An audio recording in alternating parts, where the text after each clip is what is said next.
All right, Rippers. Welcome back to Rip Curl Readiness at the Range. We're at the bench today. We're going to do some talking about one of my favorite pistols. And what got me thinking to this pistol is, I was sitting there thinking about the things we have today and what are manufactured today. And people think, wow, it's just amazing, right? People would be blown away back in the day of the iPhone and things like that. And I do agree, there are some really, really great things that we can manufacture that are just almost like magic, right? Well, in the day, like, would you believe that way back in the 1900s, they produced things that were mind-blowing then, even? Like, things that we don't even produce now in some things, right? Because it's either too expensive. That's usually the most reason. It's too expensive. It'd just be too difficult. They just want to keep it simple and fast, right? I mean, if the iPhone was any harder than it was to build, they probably wouldn't build it, right?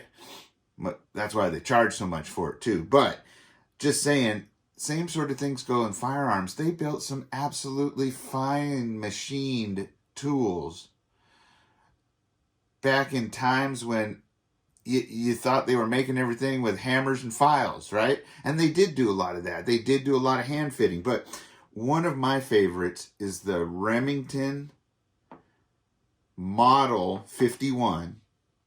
And then the new model we're going to look at, which is now called the R51. But the Remington Model 51 was one of what I think are the sexiest looking, nicest, easily pointing, pleasant to shoot. It just looks and feels good, right?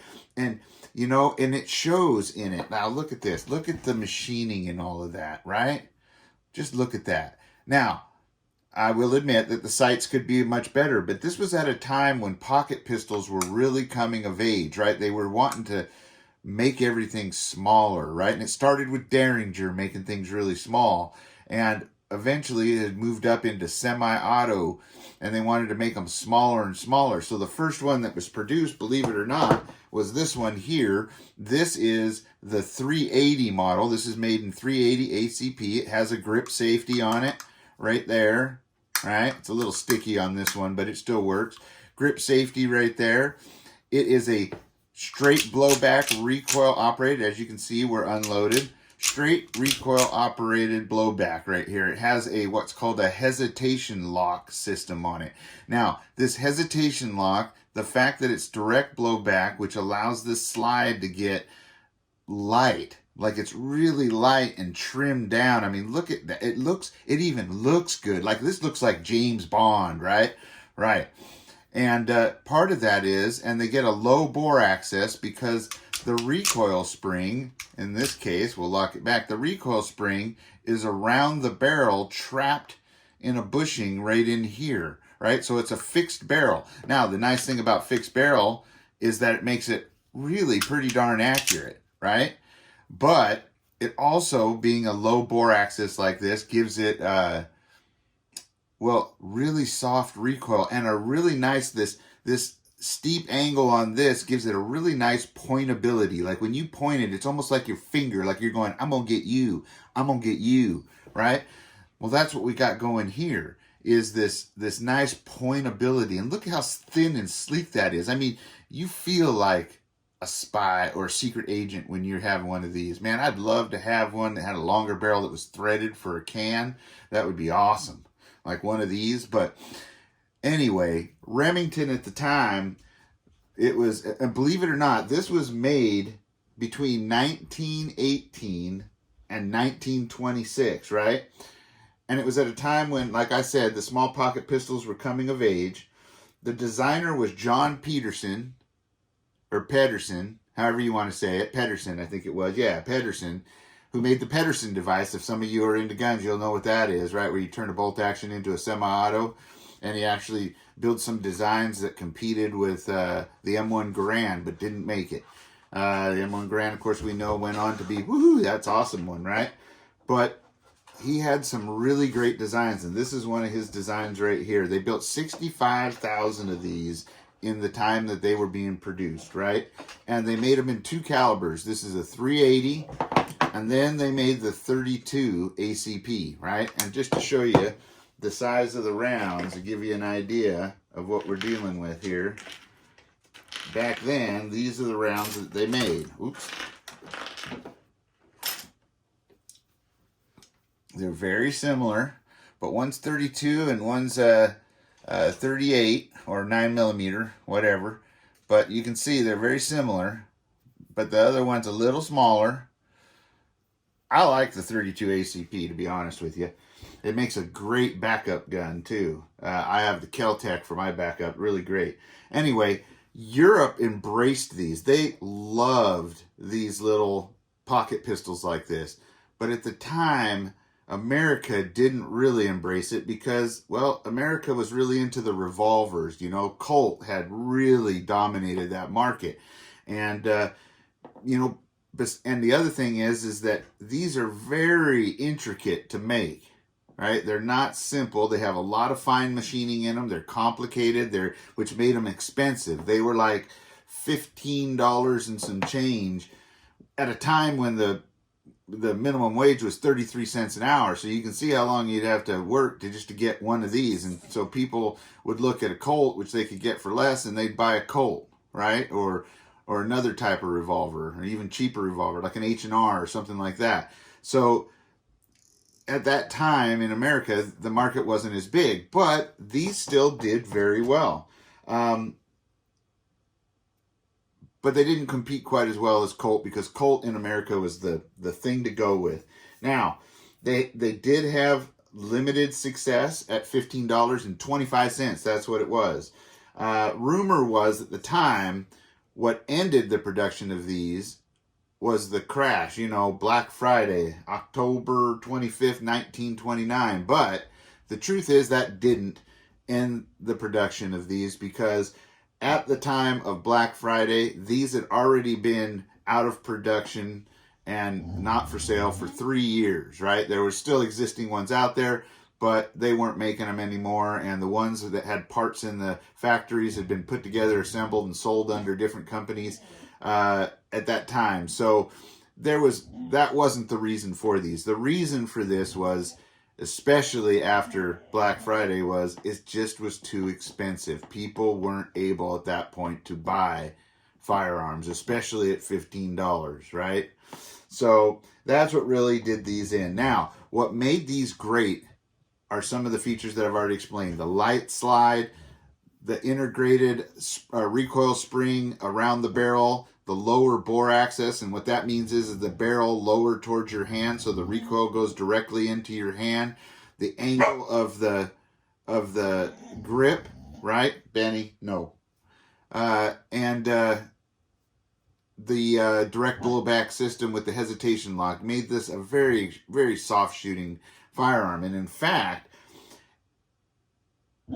it was known that George S. Patton had a Model 51 that he really favored and liked, even though these never got into military production or never got a military contract. But they were asked to make a 45 caliber version of these, which was called the Model 53. They're very rare. You don't really see them out there a whole lot, but they did make them and went up to try to replace the 1911, right? John Browning's design.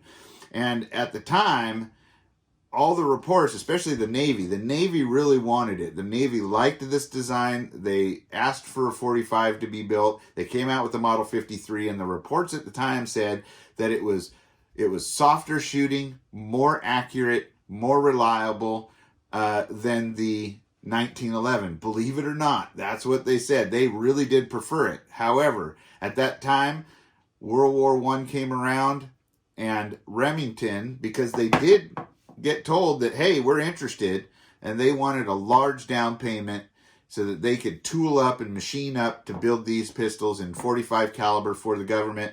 And in that time period of that magic time in deals where they're just about there, you think you got it, but there's always something that could go wrong. Well, World War I went wrong, and the 1911 went into full production. They just couldn't see spending the money to tool up for a new firearm when it wasn't needed. So, that being said, the 1911 won out. That 45 fell by the wayside. There were other designs that kind of copied it. Benelli made some models of more modern rifles or modern pistols in the 70s that were direct blowback with a fixed barrel, and there were a lot along these designs, except they changed the breech locking system a little bit.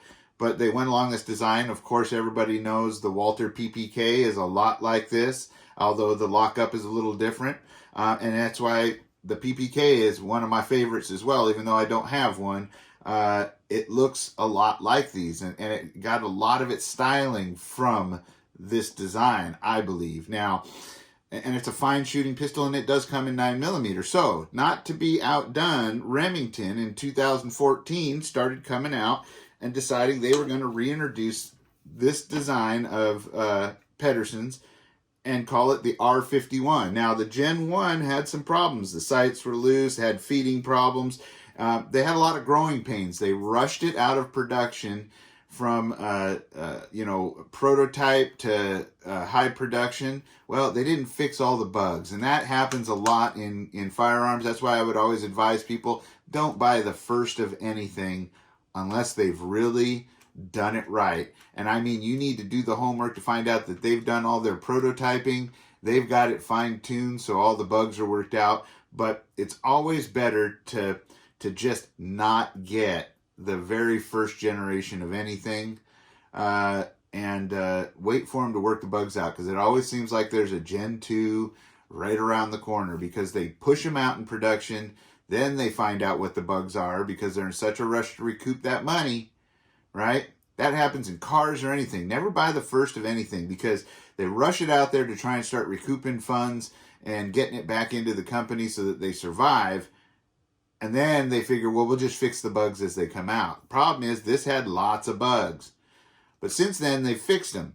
They had things like the magazines were too thin on the bottom. As you can see, that one's thickened up. The magazine design's been altered. It has a little ramp on there to get the nose of the bullet to stand up more, right? Their machining wasn't quite, it was a little rough on the inside. You couldn't see it on the outside, but on the inside was a little rough, which, made it not work quite as smooth as this one does. As you see, the trigger was rougher, but this trigger is nice and crisp, as you can hear. Now, it's a single action trigger, right? So, right? Anyway, one of the things they eliminated is these will not fire without the magazine in it. They removed that on that. Now, some of the improvements they did over the original here is they have ambidextrous magazine releases, which I love, because I love to keep my grip like this and use my pointer finger to drop my magazines. Because a lot of people have to shift their grip on a lot of guns because of the size of the grips and use their thumb. But as you can see, if you're used to that, that also works here. They also they took away the safety that's back here, and instead put a slide stop on, because this safety here acts as a slide stop, and it's a little awkward to do. So with this one, it's just like anything else. You push up the slide stop, and when you want to drop it, you drop it by pushing it down. They got away from this safety and instead kept the grip safety on there. So the gun won't go off unless you're gripping it, right? They improved this over the Gen 1 by putting a set screw in the sights, because the sights were coming loose. They improved a lot of the internals as far as machining and geometry a little bit, so they didn't have stovepipes and all that. And all around, it's a pretty reliable gun. Now, what I will say is that I do like it.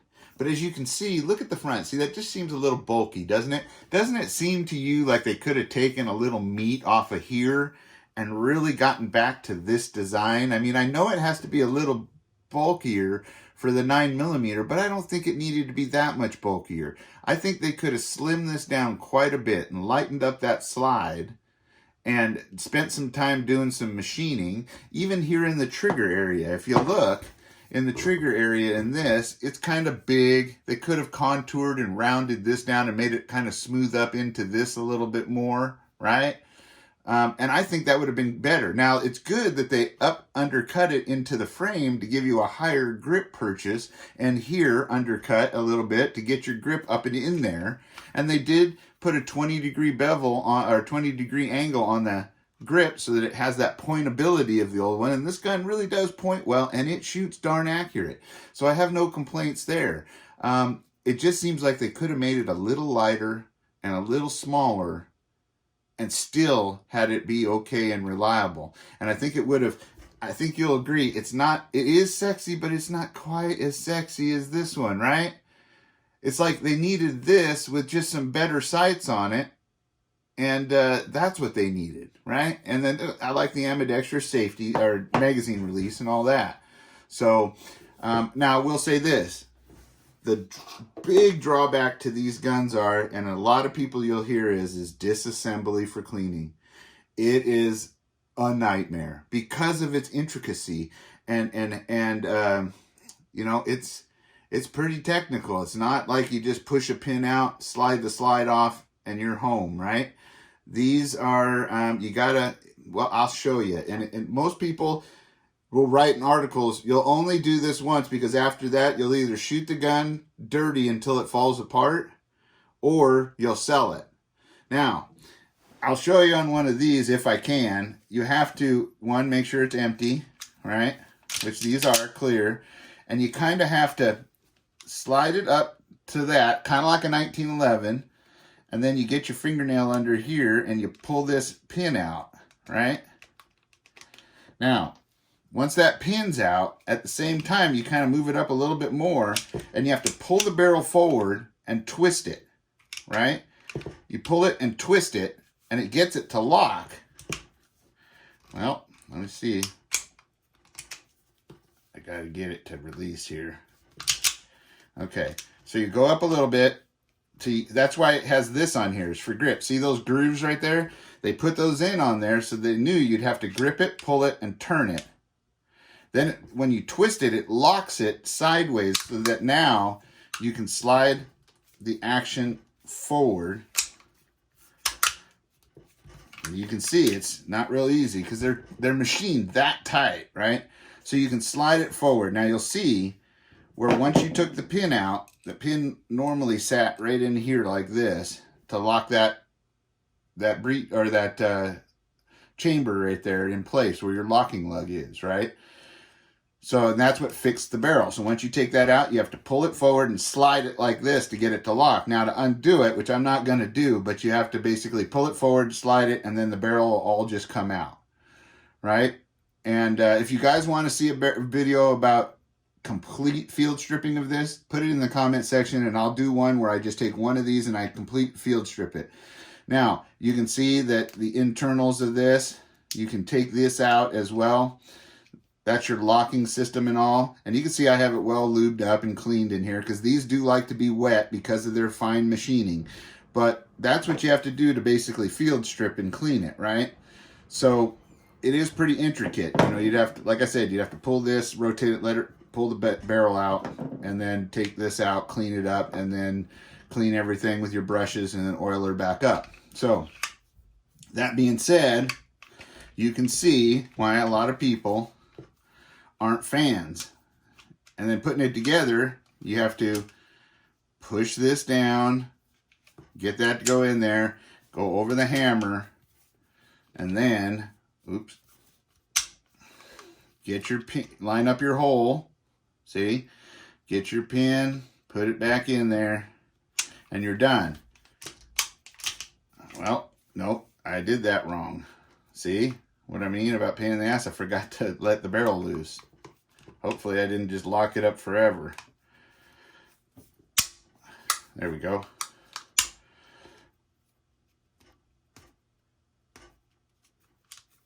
I might have.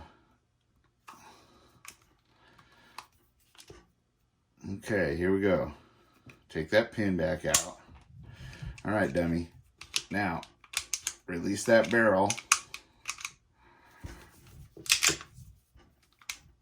All right, put that pin back in there where it belongs.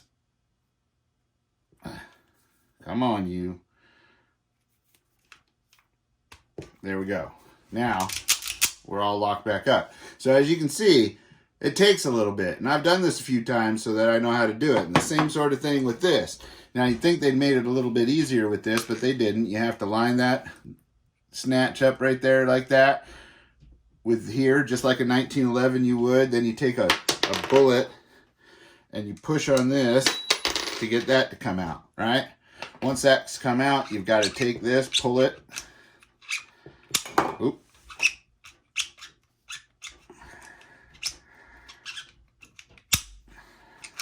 See what I mean? My hands are getting tired.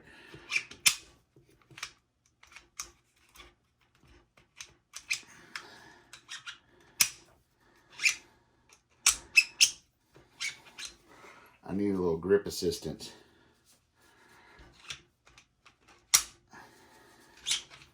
There we go. Whew.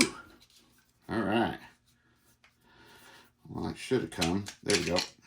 And as you can see, it's turned, but now they changed the direction that you turn it though too. So as you can see, they kept a lot of the same things, right? And then you just take and you put her back together. Well, provided that didn't just slide down like it did. See, this is what I mean. Let's see if we can just get her to go.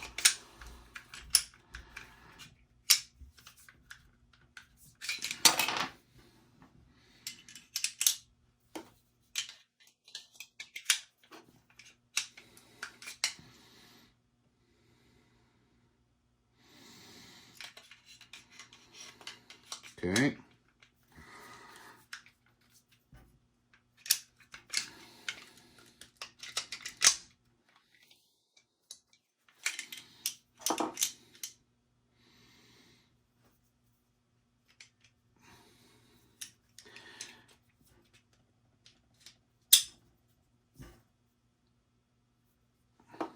Excuse me while I get that where it's supposed to be. There we go. See what I mean? It's pain.